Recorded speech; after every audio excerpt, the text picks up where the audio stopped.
നമുക്ക് കുറച്ച് ഫുഡ് ഉണ്ടാക്കാമല്ലേ? അതിന് വേണ്ടി ഞാൻ 2 ക്ലേ എടുത്തിട്ടുണ്ട്. അതിനകത്ത് ഒരു പച്ച ക്ലേ എടുത്ത് നന്നായിട്ട് ഇതുപോലെ കുഴച്ചുരുട്ടി പരത്തിയതായി ഇതുപോലെ ഒന്ന് എടുത്തിട്ടുണ്ട്.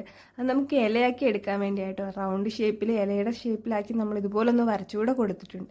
എന്നിട്ട് നമ്മൾ വെള്ളക്കളെ എടുത്തിട്ട് ഇതുപോലെ ഒന്ന് ഉരുട്ടിയിട്ട് ഇത് നല്ലതായിട്ടൊന്ന് പരത്തി എടുത്തിട്ടുണ്ട്, നല്ല കട്ടി കുറച്ച്. അപ്പം മനസ്സിലായി കാണുമല്ലോ നമ്മൾ എന്താ ഉണ്ടാക്കാൻ പോകുന്നത്. നമ്മൾ നല്ല പ്ലെയിൻ ദോശയായിട്ടോ ഉണ്ടാക്കാൻ പോകുന്നത്. നല്ല നെയ്യൊക്കെ തേച്ച് നമുക്ക് ചുട്ട് നന്നായിട്ട് എടുക്കാം. എന്നിട്ട് നമ്മൾ നമ്മുടെ ദോശയ്ക്ക് 2 കളർ ഷെയ്ഡും കൂടെ അടിച്ചെടുത്തിട്ടുണ്ട്, നല്ല മൊരിഞ്ഞ ഫീൽ കിട്ടാൻ വേണ്ടി.